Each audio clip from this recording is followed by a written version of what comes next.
त्याला रक्तदाबाने मृत्यू आला तर तुम्ही डॉक्टर वगैरे बोलवालच. त्याला रक्तदाबानं मृत्यू आला तर तुम्ही डॉक्टर वगैरे बोलवालच. पण त्याच्या वाटेवरच्या फुलांनी गच्च भरलेल्या झाडालाही विचारून ठेवा. एवढी छोटीशी कविता, झाडांशी असं अतूट नातं बांधणारा हा कवी, फुलांवर अपरंपार प्रेम करणारा आणि झाडांशी दररोज हितगुज करणारा, रिझर्व्ह बँकेच्या नोकरीत वृक्ष आर्थिक आकडेमोड करतानाही हिरव्याकंच निसर्गाशी रममान होणारा हा कवी म्हणजे दत्तात्रय भास्कर धामणसकर, अर्थात द.भा. धामणसकर.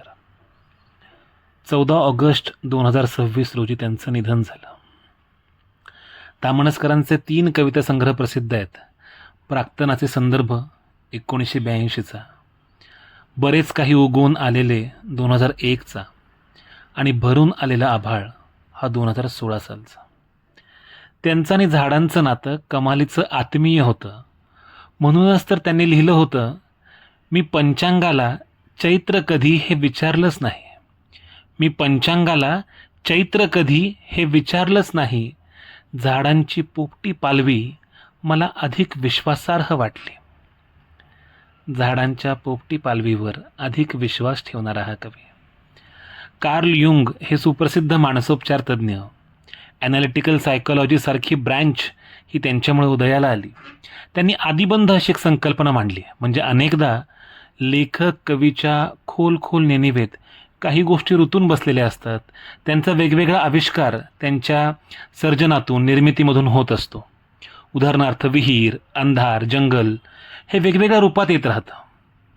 मला वाटतं धामणसकरांची अवघी कविता झाड या आदिबंधाभोवती फिरते. आता ही दुसरीच कविता पहा. रात्री सुचलेली गाणी झाडांना सांगायची नाहीत असं ठरवल्यापासून पाखरांनी एकच धरलंय. रात्री सुचलेली गाणी झाडांना सांगायची नाहीत असं ठरवल्यापासून पाखरांनी एकच धरलंय. झाडांना जाग येण्यापूर्वीच आकाश वाटांनी निघून जायचं आणि दिवस मिटल्यानंतरही झाडात लवकर परतायचं नाही. मुकी झाडं अनाग्रहीपणे पक्ष्यांचं स्वातंत्र्य एकदम मान्य करतात. मुकी झाडं अनाग्रहीपणे पक्ष्यांचं स्वातंत्र्य एकदम मान्य करतात. गाणं आपल्याच कंठात उद्भवतं हा गैरसमज त्यांचा त्यांनाच उमगेपर्यंत झाडं वाट पाहायला तयार आहेत. धामणसकर सतत झाडांशी बोलतात. असं वाटतं की त्यांच्या शरीरातून उगवून आलेल्या फांदीवर बसून एखादा पक्षीच त्यांच्या कानात कविता सांगतोय. साधी, सरळ आणि तरीही तरल अशी कविता लिहिणारा हा माणूस.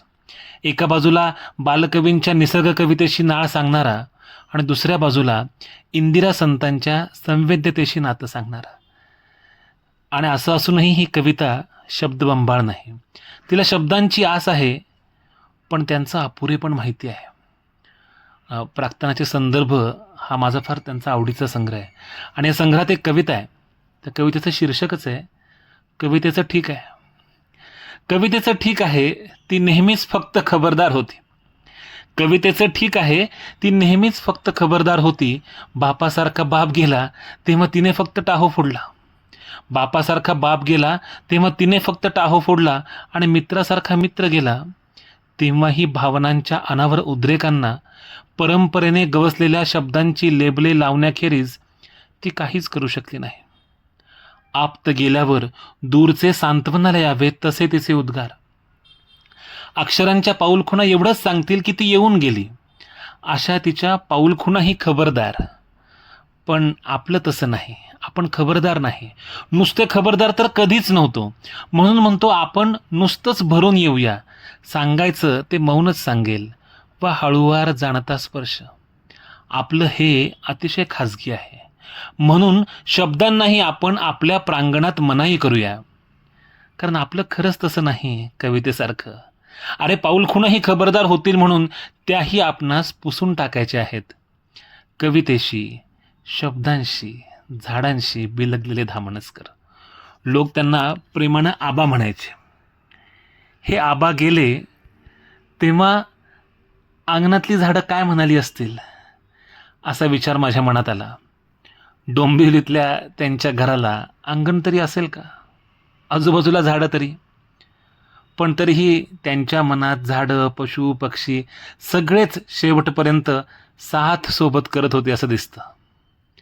साधारणपणे माणसांच्या समाधीवर फुलं वाहिली जातात, पण चंद्रभूषण कुलश्रेष्ठ या कवीनं म्हटलंय, फुलांच्या समाधीवरही वाहावा असा एक नाजूक जीव असतो. फुलांच्या समाधीवरही वाहावा असा एक नाजूक जीव असतो.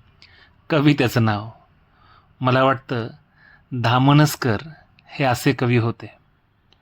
फुलांच्या समाधीवरही ज्यांचा जीव वाहावा असे. त्यांना भावपूर्ण आदरांजली माझ्याकडून आणि झाडांकडूनही.